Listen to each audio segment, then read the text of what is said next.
It should be no more than like 4 minutes and 30 seconds, so let's just jump into it. Well, I'll give you the reminder. You're good. You're good.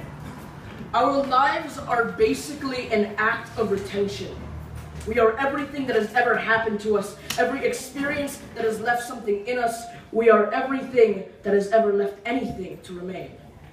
She was the result of late parenting, fully done with raising her older brothers. Her parents retired by the time she needed them. Raised with lack of care, she grew up expecting it of the world and those she loved and even married to it. They were the outcome of emotional misunderstanding. When you are locked away with your feelings, you learn to lock away your feelings. I have heard it said that she fought parental intimacy, guarded her mom from intruders who may have wanted to touch her, ignoring the fact that they also might have wanted to love her. I heard she's still fighting. He took in way too much, and that's the only way I can describe him: too much.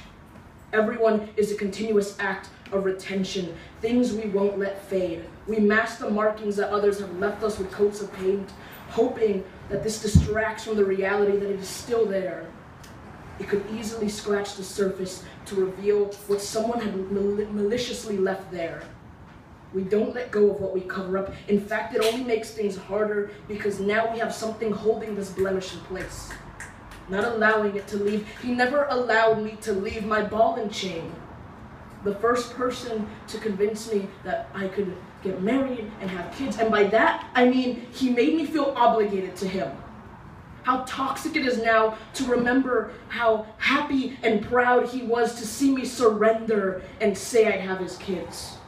I'm not the family type, especially not at age 15, so why is it that he found it so important to cry and snivel and stare at me until I changed? Whatever he wanted, whatever he needed me to be, whatever kept me from being what supposedly hurt him, something as simple as having a differing opinion. It's been 6 years since I met this boy, and I call him a boy because I refuse to refer to him as a man. It's been 5 years of him finding it necessary to remind me every few months that us breaking up is my fault. How my mental illness was a burden on him, how me trying to handle it on my own was a strain for him. I am an act of retention. I have held the damage and the words and the looks and the hits and reformed my mentality in a process to retain my sanity whilst remembering to hold against everything that is all still too present. But my defenses were offensive. And offensive as the day I told him I couldn't stay. Not because he hurt me. No, not because emotionally manipulating me became part of his daily routine. I left to protect him.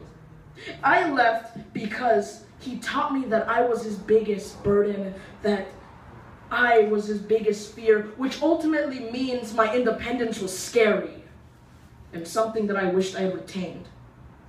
I walked away so he would only have to retain so much of the demons that were attached to me, and now my retention is built on I am not worth it, I am too much trouble, I'm a burden. I still see myself covering up the marks with makeup and cheap paint, hoping that it is enough to wash it away, knowing it won't be, until I remove what I have covered it with and allow my past to breathe and then go. This was not written for anyone here today, but just for me. Maybe saying it aloud will constitute an obligation to heal and remind me that 6 years of knowing this boy is enough. I do not ask for sympathy, and I definitely don't ask anyone to empathize with me. All I ask for is understanding, to see where my retention stems from. My act of retention is one of survival. Yeah.